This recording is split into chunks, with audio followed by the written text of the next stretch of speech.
Endocrine emergencies, exciting stuff. Things that nightmares are made of for paramedic students, but we'll work through it. This is a link to the PowerPoint if y'all want it. But here we go. So I know it says it's 102 slides, and it is, but it's not too terrible. We'll be out of here by 3:30, and then Jeff will do the quiz review, and we'll be out of here by 4.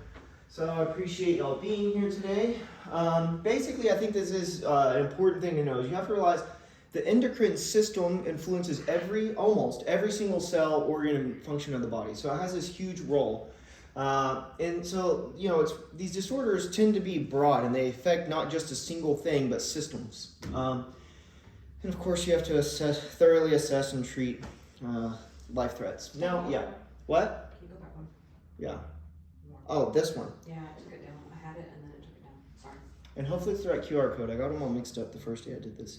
Now, the endocrine system controls and regulates all systems in the body. So it does work with the nervous system, like the hypothalamus, the pituitary gland, which is not really part of the nervous system.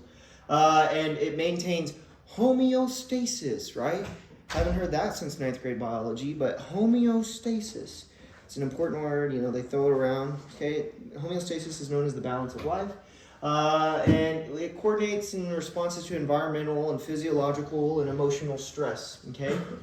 And changes throughout our day and our life. So hormones are chemical messengers. Name off some hormones. Estrogen. Estrogen, good, keep going. Testosterone. Good, keep going. Yep.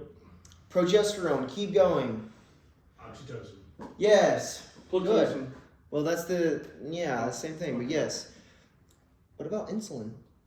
Yes. Glucagon? Yes. Somatostatin? Yes. We're going to talk about all these today, okay? So hormones are chemical messengers, but interestingly, hormones specifically, what's kind of, it's a little advanced, but these bind directly to the nucleus of a cell. So they have direct influence on the nucleus in the DNA. So, it's no coincidence that testosterone will increase muscular growth and have anabolic effects because it goes straight through the lipid bilayer and straight to the nucleus, okay? So it doesn't have to bind to the membrane. And that's one of the things of hormones that becomes a little bit important in biochemistry. But, all right, let's talk about the hypothalamus. So, looking at this guy, the hypothalamus is right about here, okay, in this region. And basically, the hypothalamus receives some type of input from what's called the higher cortical areas. So in this case, it's talking about prolactin. I'll have you know that when a mother is trying to breastfeed their child, they need to secrete prolactin, okay?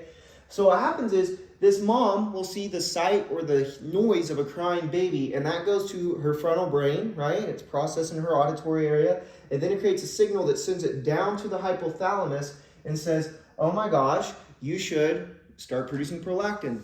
So it has to start, in this case, it starts in the higher cortical areas, right? And then it'll work its way down from the hypothalamus to release TRH, and I'm drawing a blank on what that one is, but that's not important. Down to the anterior pituitary, and then it'll release prolactin, and prolactin will go to the mammary glands, and it'll produce milk, okay? Now, there's a lot of balances, right? So if someone takes dopamine, it'll suppress this, like bromocriptine, or estrogen can make this more pronounced. So there's all these balances and hormones having to work together to make this work. But just be aware of that. So what I want you to know is most of these will start somewhere in the higher cortical areas. They will go down to the hypothalamus, and from the hypothalamus they travel down. This is called the pituitary stalk, down to the pituitary glands. Okay. Now the anterior pituitary, it doesn't produce. We won't talk about that. Just know that this is a gland. Okay. A lot of I'm jumping on some stuff we don't need to know, so we won't do that. But just know that these are related to each other. And this is very, very vascular. And remember, the pituitary gland controls most endocrine function, and it's the size of a pea. Very small gland, but it has a major role, okay? It sits in a little chunk inside the skull called the sella turcica, okay? Now, the pituitary gland, it secretions control activity of other endocrine glands known as tropic hormones. I'll give you, an example they have on here is insulin-like growth factor 1. So basically, the pituitary gland can release IGF-1, and then it can cause muscles to get bigger and bones to grow and stuff like that, right? This is gigantism, and we'll talk about that at the end of the day. Now, that's kind of the pituitary gland. And so just be aware, when you think pituitary gland, it goes from the hypothalamus down into the pituitary gland, and from the pituitary gland, it goes out. So it is an endocrine gland. So the difference between an endocrine gland is it goes directly into the bloodstream. An exocrine gland means it's ducted. It has to go through a duct and then do its job. So an example of an exocrine gland is the pancreas. It has to gather up the lipase and amylase, and it has to go through a series of ducts down into the duodenum. That's an exocrine gland. But in this case, it's an endocrine gland, just like the adrenals. It's an endocrine gland because it's wrapped up in blood. It goes directly into the blood. Okay? Whoops. All right. So let's talk about the thyroid gland. Where's the thyroid located? Point at it. All right. It's in the anterior portion of the neck. Good. So when you think thyroid, normal thyroid, I want you to think what's called basal metabolic rate. And the basal metabolic rate is the baseline of metabolism. So you have to have thyroid hormone in pretty much almost every single chemical reaction in the body. Like, it's very important. So you can imagine if someone has way too much thyroid hormone, they're going to be very hyper on everything. They're not going to be able to sleep. They're not going to be able to tolerate heat. They're going to be very anxious. They're going to be jittery. They're going to have way too much energy, okay? And you can imagine the opposite with hypothyroidism. They're going to be tired. They're going to be fatigued. They're going to be puffy. They're going to be sleeping a lot, right? So they're going to be very cold at all times. So just kind of realize that the thyroid has its major job. And if someone has high thyroid, you can think everything's up. When they have low thyroid, everything's down. They're cold, don't have energy. There is a lot of thyroid pathology, and we'll talk about those because this is actually pretty common. I mean, how often have you looked at someone's med list and they're taking levothyroxine, right? It's very common. So this is what they're talking about. So the thyroid gland secretes T4. It's also known as thyroxine, and it influences the body's metabolic rate, right? It's the major metabolic hormone. It stimulates energy production in cells. And it cannot be produced without proper iodine intake. Have you ever looked on a table and saw iodized table salt?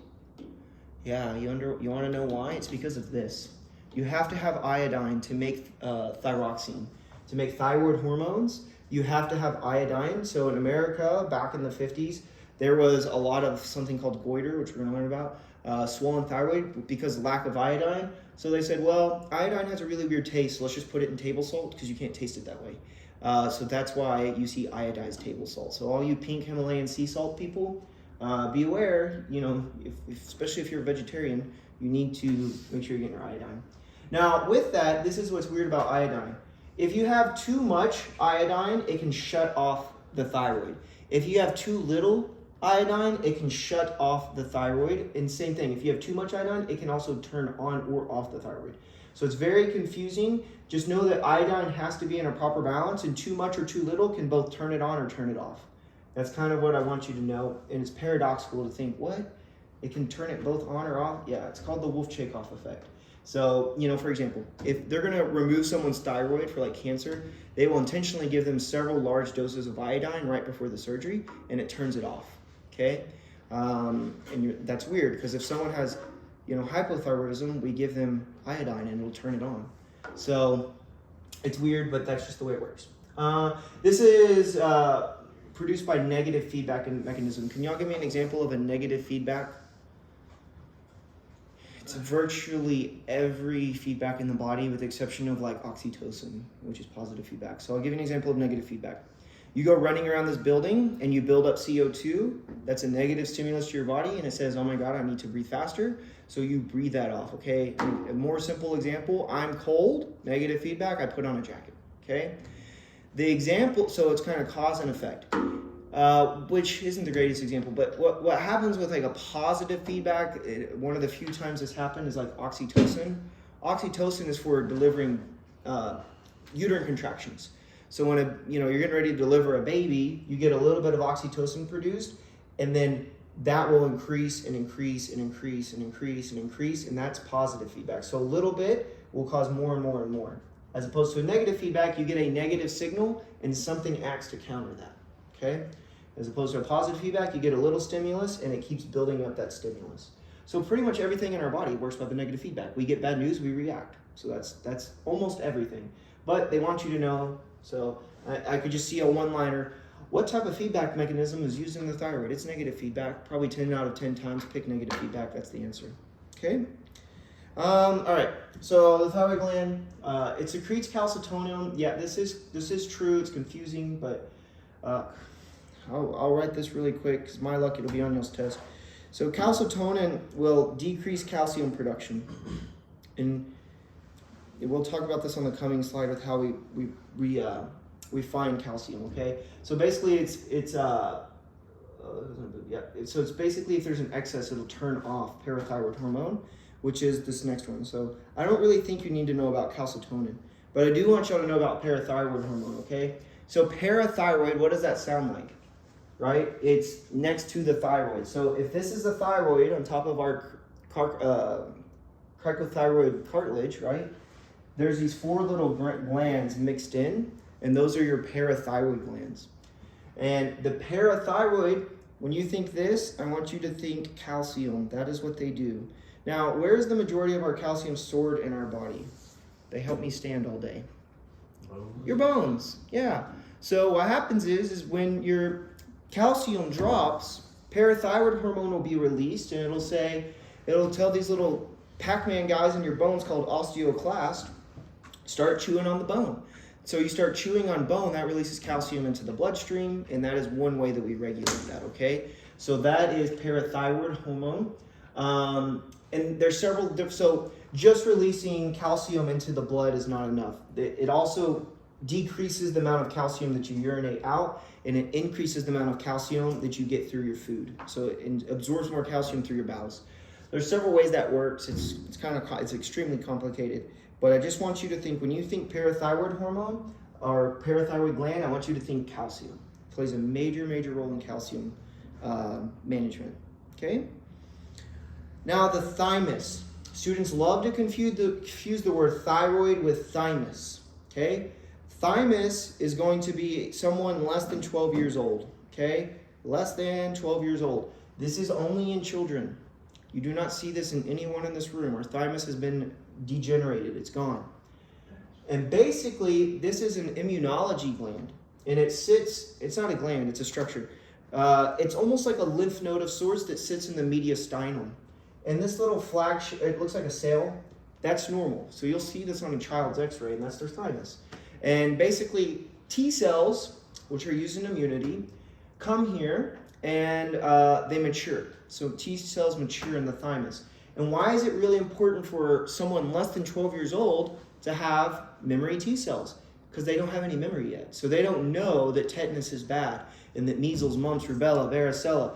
That's how you get lifelong immunity. It's through memory T cells. And where do memory T cells mature? In the thymus. So you have to have the thymus, and it becomes especially active as a child to grow. So again, thymus, it's in the mediastinum. In children, it's 4 T cells. Lots of T's in there. Do not confuse that with the thyroid. So yeah, I put it up there. Thymus equals T cells for immunity. Okay? You good on that? Good? I feel like we're just chugging along today. It's okay. All right. Now, this is an example of the pancreas, and I'll bet like 2 doll hairs that they're probably going to ask you something like this on your exam. Which organ is both an exocrine and endocrine gland? The answer is the pancreas. Okay, this will make sense.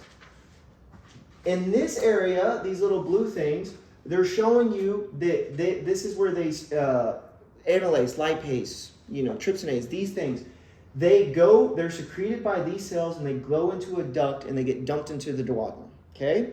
As opposed to endocrine glands like this one, these are known as the islet of Langerhans. They want you to know that. Islet of Langerhans are in the pancreas.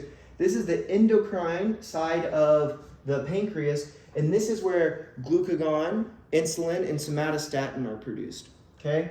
So be aware, there are 2 different forms of the pancreas, and they are known for, because it's an exception, they're known for asking, is this an endocrine, exocrine gland, or both? It's both, okay?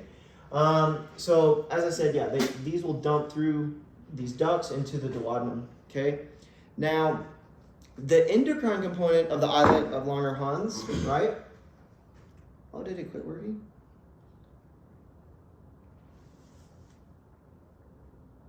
Okay, it's working.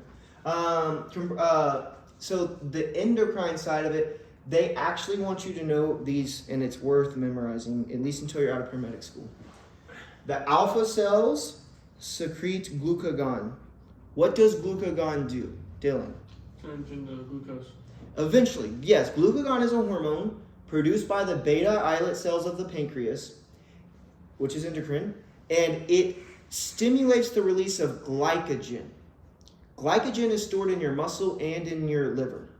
And glycogen is almost like a carbohydrate of sorts, and it's a bunch of little sugars bound together. So what happens when you have glucagon get released, it tells the glycogen to release from the liver into the bloodstream.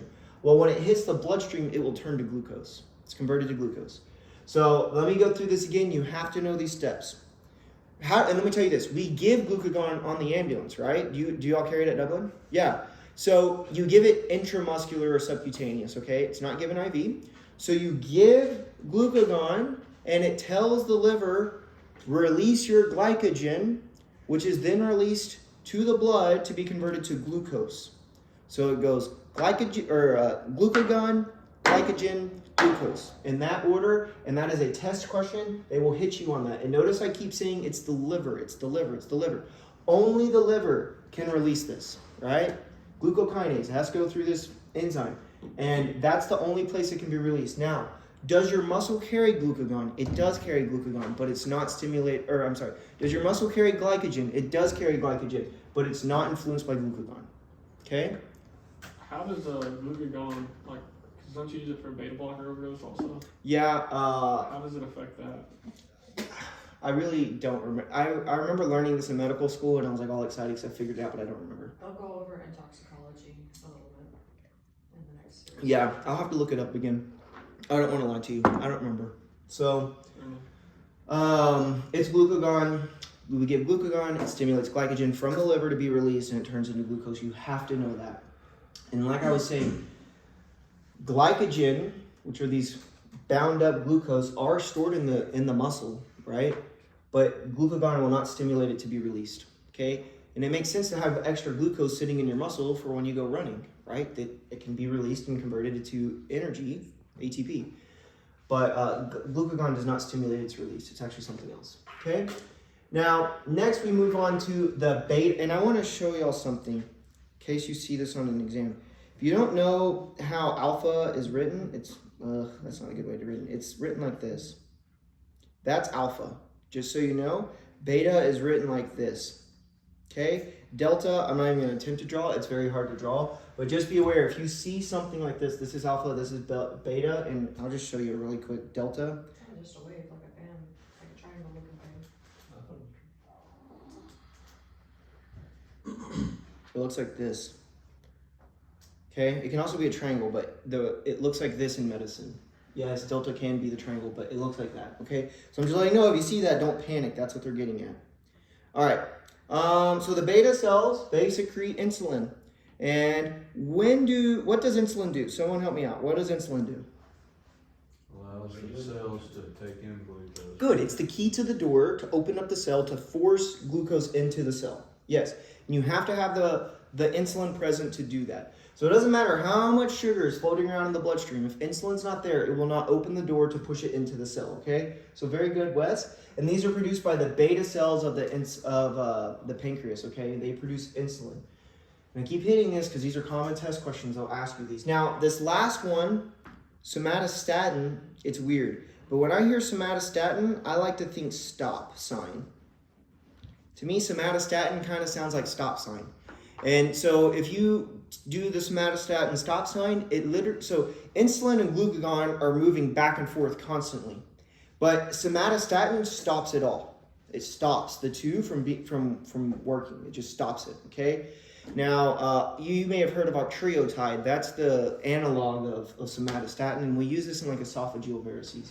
But just be aware, somatostatin is the stop sign. It stops the two. Now, we all just had lunch. Some of us had more than other. Wes is a little sleepy. It's okay. But do you think that his glucose is high or low right now? Quite high. It's high. Do you think his insulin is high or low right now? Low. Quite high. No, it's high. It's pushing glucose into the cells. Do you think his glucagon is high or low right now? Quite high. No, it's low because it doesn't need to tell the liver, hey, release our stores. Now, right before lunch, it might have been a little bit higher. You know what I'm saying? But now that he's eaten, he's in what we call the fed state. It is low. So let's go over that again. He just had lunch. His glucose is high. His insulin is high. His glucagon is low. Okay? His glycogen, it's building up because he's storing that hot chick's cheesy chick, or no, he had grilled chicken. He's storing that in the form of glycogen in his liver, or he's going to be pushing it to fat. The guy doesn't have a lot of fat, but you know what I'm saying? It would be going to fat. It's going to go to one of those two places. Make sense? Yeah? So the glucagon releases the energy from the fat. It releases the energy from the liver, which is glycogen. And glycogen is just a bunch of sugars bound together on a chain. Okay? Simple sugars bound on a chain. All right? Not to get off topic here. No, go ahead. Kind of like you just said, how do you get sugar out of fat? Because it's stored. Ketosis. Ketones.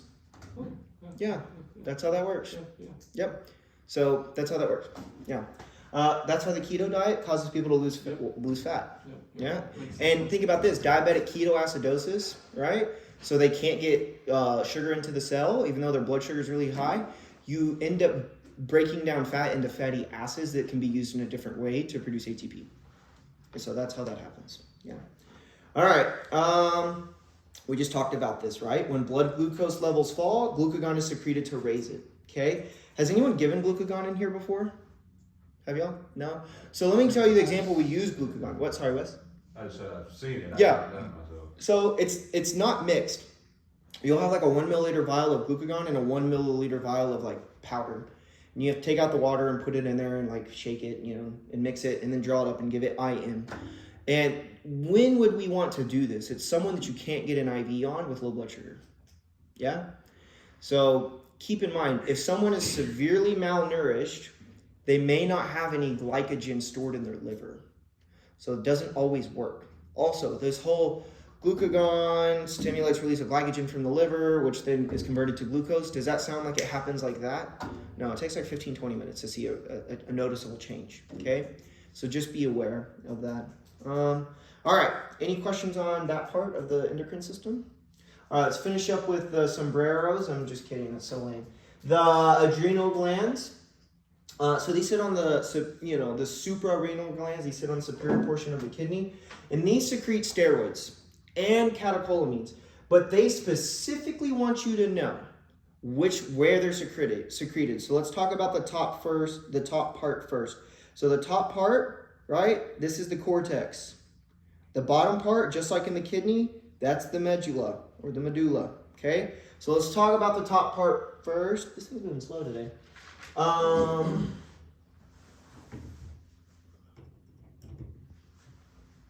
This is weird.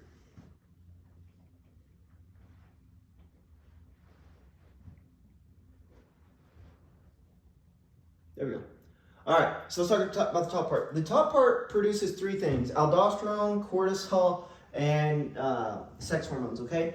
Now, or like androgens. So mineral corticoids, mineral corticoid, I want you to think salt, right? This is what's pulling salt in and out of the water and influencing the kidney. Mineral corticoids, okay? Now, so this has a lot to do with aldosterone, right? This is aldosterone. So this is the pool of water throughout the kidneys, okay? So this comes from the outer layer, the cortex of the adrenal glands. The next layer is glucocorticoids, which is also known as cortisol. So have y'all heard of prednisone, dexamethasone, solumeterol? They are all trying to mimic this naturally occurring hormone known as cortisol. They're all trying to mimic that. And these fit in a class of steroids known as glucocorticoids. They all are, they're doing their best to mimic cortisol. So let's talk about cortisol. So when someone's stressed out, whether it's physical, emotional, mental, they're sick, your body responds to stress by releasing cortisol. And when you release cortisol, it will raise your blood glucose and it puts your body in survival mode where it's going to say, hold on to all your food. So people that have a high level of cortisol, they have belly fat, right? That makes sense. You're in survival mode. It also knocks down your T cells because they take a lot of resources to make a T cell. So your body says, nope, we're holding on to what we have. We're not going to make any more T cells. This will make sense when we talk about immune suppression. And it also raises your blood glucose a little bit. So those are glucocorticoids, very important. These come from the adrenal cortex, okay, the outer layer. The last one is androgens. What's an androgen? Testosterone. Roids. Yeah, you're calling them roids. All right, a little trend. No, I'm just kidding. A little bit of steroids, right? So these are, again, steroids come from the adrenal cortex. If you want to write that down. Steroids come from the adrenal cortex. That's mineralocorticoids, glucocorticoids, and androgens. Now, lastly, in the medulla, right, of the adrenal gland, this is where they secrete catecholamines. This word right here, catecholamines, literally means epinephrine, norepinephrine, dopamine. Okay? So those are produced here in this bottom section known as the medulla. And that is where we secrete catecholamines. Yeah? So, you know, state trooper behind you, they turn their lights on, you feel that immediate adrenaline release, right? That was your adrenal gland. It released epinephrine. Okay?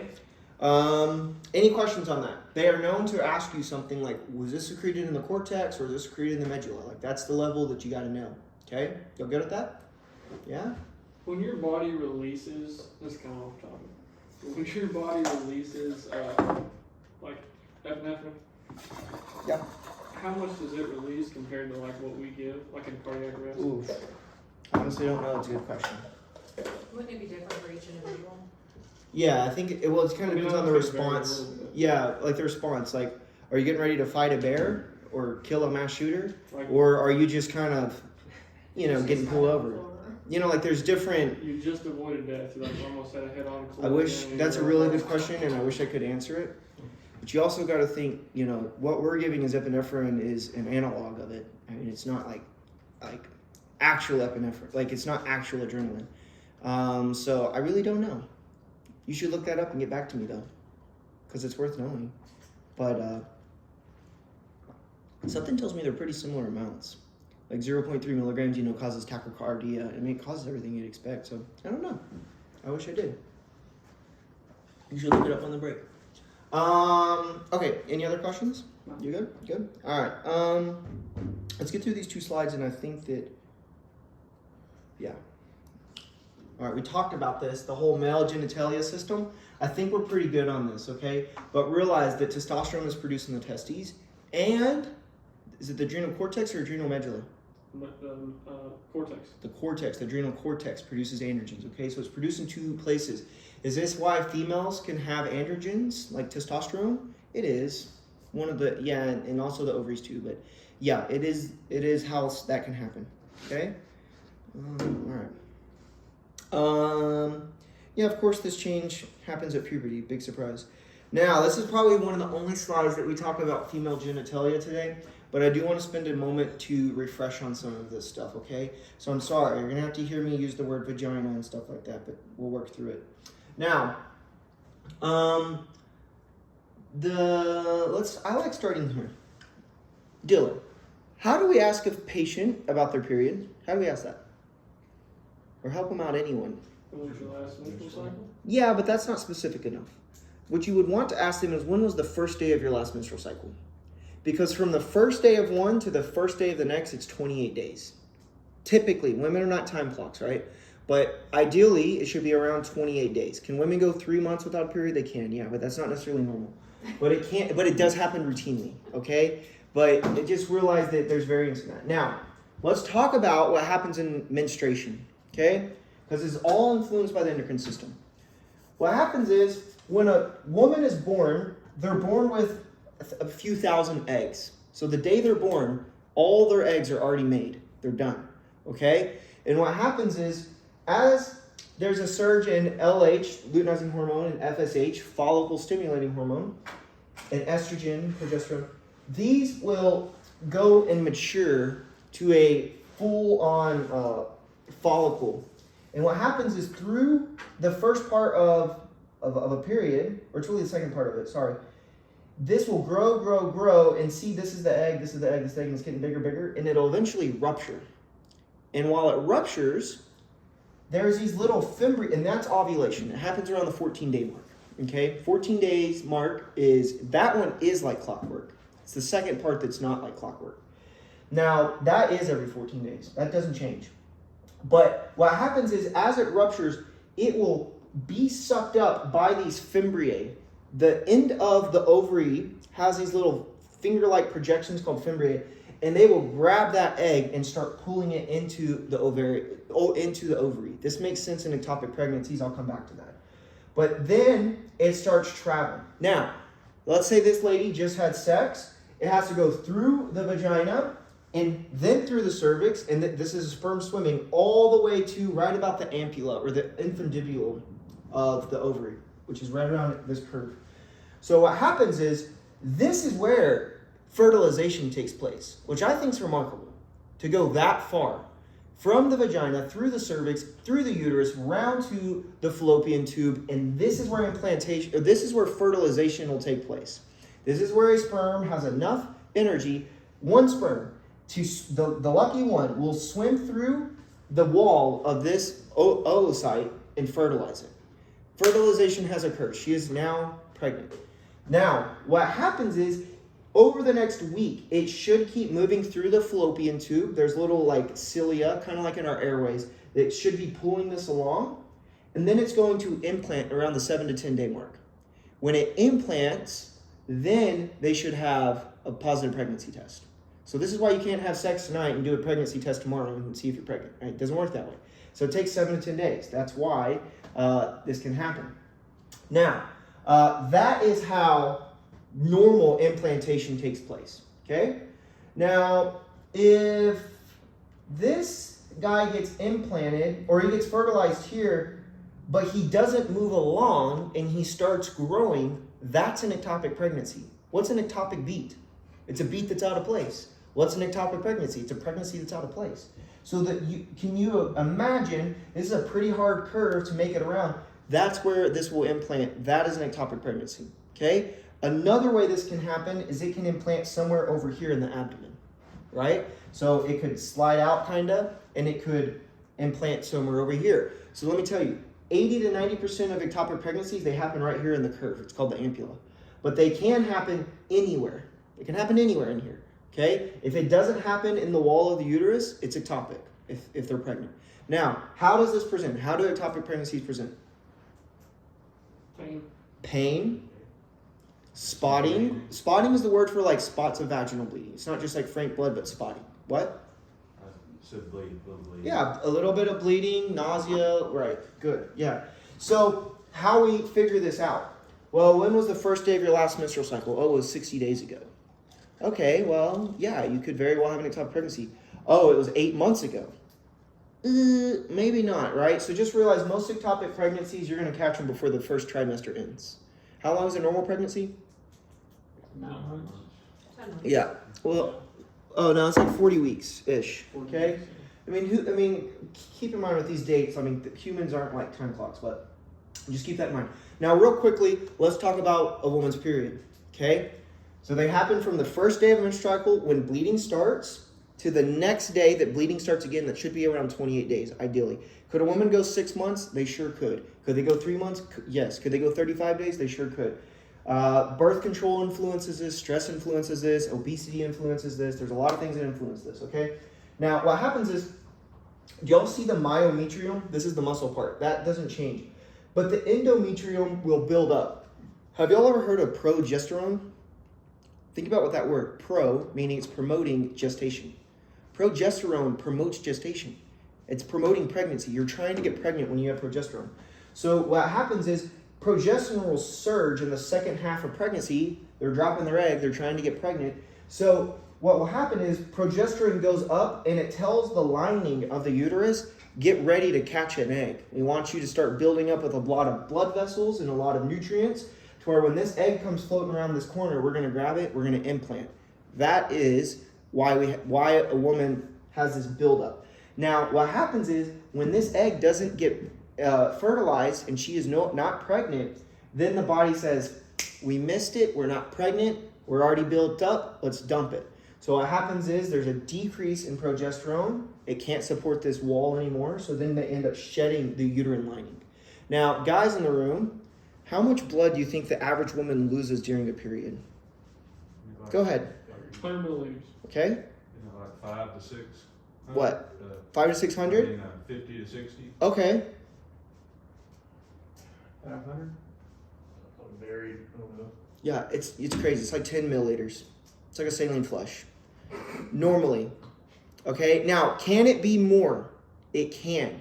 But it's not like this huge amount that I think that guys think. And that's why, did you enjoy that, right? Yeah, 5 to 6, Wes. No. That's half the water bottle. I think the book says 50 to 60. Oh, am I off? I really think it's 10 to 15.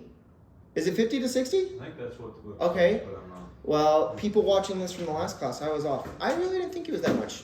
I thought it was 10 to 15. Because that's whenever you start thinking about, like, you know, is how many pads you're saturating per hour in situations like that.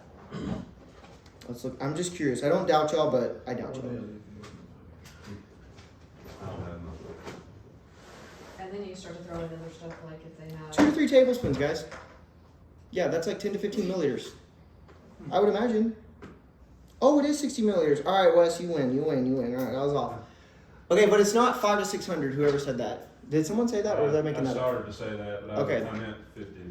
What I want you to know, it's not like this incredible amount of blood, because prior to going to medical school, like I would, like, you know, you just think like, oh, it must be a lot. But just be aware, it's not as much as you might think. Now, let's really quickly talk about just straight up gross anatomy.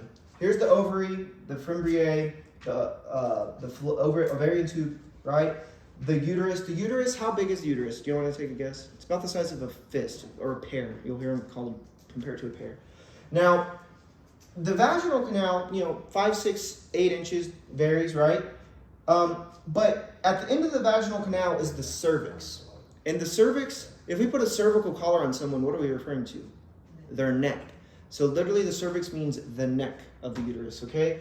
So that's where it gets its name. But what happens is this is a closure at the end of the uterus. And it can open a little bit to allow sperm to go through, but it's generally closed. And obviously, have you ever heard like, oh, how dilated is a woman during pregnancy? They're measuring how dilated is the cervix, right? Like, is it 10 centimeters, or is it 3 centimeters or 4 centimeters? This is what they're measuring. So if you go on your OB rotation and they're sticking their finger in the woman's vagina and like they take their fingers and they go like this, and they just know like, oh, if my finger's like this, it's 10, or if it's like that's 3 years of experience. Again, paramedics don't do that, but I'm just letting you know when they're like, oh, they're 4 centimeters dilated. That's what they're measuring. And anyways, that is just general anatomy and I guess menstruation stuff. Any questions on that? That's a bunch. No? Okay. Yeah? Alright, moving forward. I feel like they say the same thing over and over again on these, so I'm skipping through them. We'll talk about exothalamus later. Now, I do want to talk about this. Have y'all heard of the whole polyuria, polydipsia, polyphagia thing? What does polyuria mean? What does poly mean? A lot of. Polyuria. Pee a bunch. Pee a bunch. Polydipsia. Drink a bunch. Polyphagia. You eat a bunch, okay? So when you hear the polys, right, you need to think diabetes. That's what they're pushing you to choose, okay? So just be aware of that. We're going to hit that a lot later. Be aware if someone has hyperthyroidism. What, Wes? It says 25 to 65. Okay. I was off. I didn't think it was that much. It's okay. Contrary to popular belief, I don't know everything. Now, moving forward. Let's see. I just feel like this whole patient assessment stuff gets us out of order. So it's not my preference to hit that right now. Now we're actually going to hit these two and then we're going to take a break. Actually, we're not. I want to stop here. Let's take a 10-minute break and then we're going to talk about diabetes. Sound good?